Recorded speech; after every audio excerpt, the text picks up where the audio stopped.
Très chers frères et sœurs, loué soit Jésus-Christ. Aujourd'hui, le message central nous parle du jeûne. Quel jeûne a du prix aux yeux du Seigneur? Jeûner en termes de privation, de vêtements, de nourriture, de boissons et autres? Je ne pense pas. Les lectures de ce jour nous disent le contraire. Le jeûne qui plaît au Seigneur est un mouvement de cœur qui vient de l'intérieur de l'homme et qui, en purifiant ses désirs du ciel, sanctifie ses rapports sur la terre.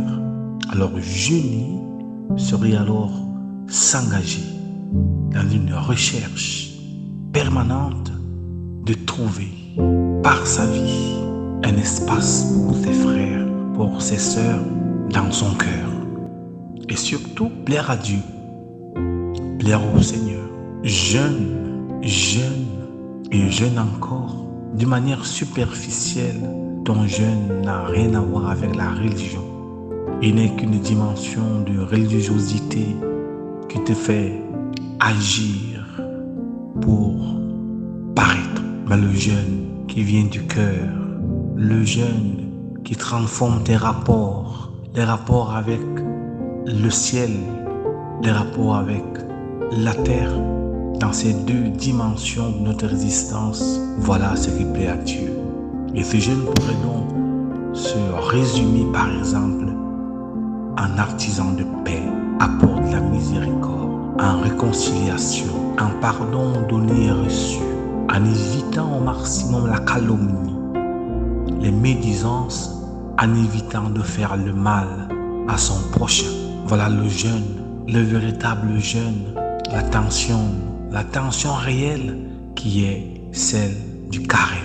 Entrer en pénitence devient alors une transformation de notre être qui, après 40 jours, aura pris l'habitude du ciel et nous donnera de vivre désormais autrement qu'en entrant au carême. Je vous souhaite en cette journée à chacun de faire l'expérience du jeûne qui libère, du jeûne qui sauve, du jeûne qui enfin épanouit en élargissant les horizons de son existence. Que la Vierge Marie et Saint Vincent Pallotti nous accompagnent dans cette mystique qui nous donne de vivre non plus seulement pour nous, mais aussi et d'abord pour nos frères et sœurs et pour la gloire du Saint-Nom de Dieu.